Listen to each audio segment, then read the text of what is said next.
दोस्तों नमस्कार। समन्वय साहित्य मंच की ओर से आप सभी को बसंत पंचमी की हार्दिक शुभकामना। इस अवसर पर मैं आपके सामने हिंदी साहित्य के महान वीर रस के साहित्यकार, ओज गुण से प्रभावित साहित्यकार श्याम नारायण पांडे जी की कविता लेकर आपके सामने उपस्थित हूँ। श्याम नारायण पांडे जी आधुनिक हिंदी साहित्य के वीर रस के प्रसिद्ध साहित्यकार हैं। इनकी रचनाओं में वीर रस की प्रधानता है।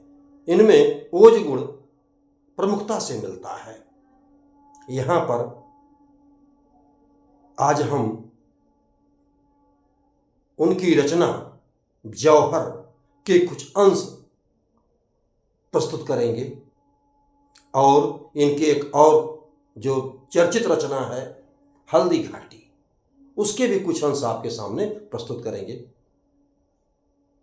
सबसे पहले इनकी रचना जौहर, ये चित्तौड़ राजस्थान से जुड़ी हुई कथा है, जहां पर पद्मिनियों ने जौहर किया था। इसी के आधार पर आपको यह कविता प्रस्तुत कर रहे हैं।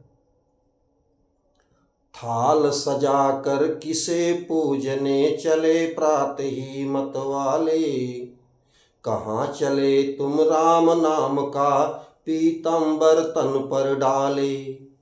चले झूमते मस्ती में तुम क्या अपना पथ आए भूल, कहाँ तुम्हारा दीप जलेगा कहाँ चढ़ेगा माला फूल। इधर प्रयाग गंगा सागर, इधर न रामेश्वर काशी, यहाँ किधर है तीर्थ तुम्हारा कहाँ चले तुम सन्यासी। तो सन्यासी कह रहा है, मुझे न जाना गंगा सागर, मुझे न रामेश्वर काशी, तीर्थराज चित्तौड़ देखने को मेरी आंखें प्यासी। तीर्थराज चित्तौड़ देखने को मेरी आंखें प्यासी। अब यहाँ पर चित्तौड़ का वर्णन करता है वो, जहाँ आन पर माँ बहनों ने जला जला पावन होली, वीर मंडली गर्वित स्वर से जय माँ की जय जय बोली। वीर मंडली गर्वित स्वर से जय माँ की जय जय बोली। और पद्मिनियों ने जहाँ देश हित जौहर व्रत करना सीखा, पद्मिनियों ने जहाँ देश हित जौहर व्रत करना सीखा। स्वतंत्रता के लिए जहाँ बच्चों ने भी मरना सीखा, स्वतंत्रता के लिए जहाँ बच्चों ने भी मरना सीखा। अपने अचल स्वतंत्र दुर्ग पर सुनकर बैरी की बोली, अपने अचल स्वतंत्र दुर्ग पर सुनकर बैरी की बोली। निकल पड़ी लेकर तलवारें जहां जवानों की टोली, निकल पड़ी लेकर तलवारें जहां जवानों की टोली। और आगे देखिए,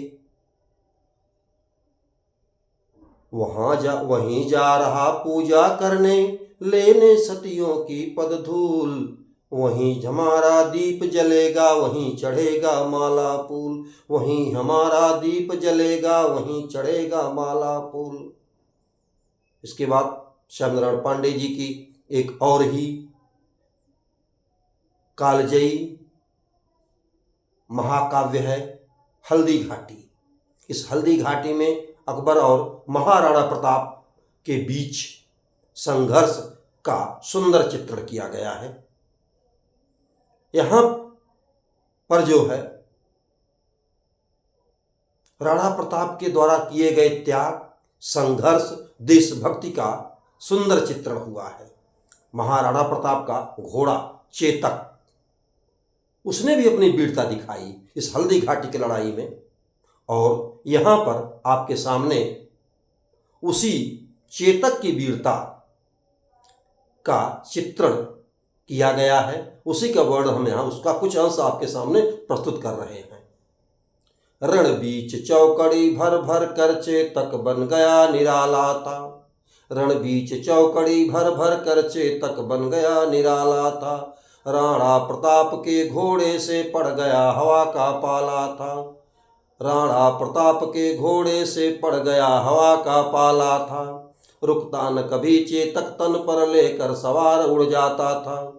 रुकता न कभी चेतक तन पर लेकर सवार उड़ जाता था। राणा की पुतली फिरी नहीं तब तक चेतक मुड़ जाता था। राणा की पुतली फिरी नहीं तब तक चेतक मुड़ जाता था। ये चेतक की बहादुरी, वीरता, शौर्य का चित्रण यहाँ पर आया हुआ है। बढ़ते नद सा वह लहर गया, वह गया गया फिर घर गया। अब बैरी की सेना पर जाकर वीर वीर सा घर गया, वीर वीर सा घर गया। वह यहाँ रहा अब यहाँ नहीं, वह वहाँ रहा अब वहाँ नहीं। कि किस अरिमस्तक पर कहाँ नहीं, थी जगह न कोई जहाँ नहीं, थी जगह न कोई जहाँ नहीं। एक बार फिर से हम उस महान साहित्यकार श्याम नारायण पांडे जी को कोटि कोटि नमन करते हैं, वंदन करते हैं और उनके साहित्य का स्मरण करते हैं। धन्यवाद।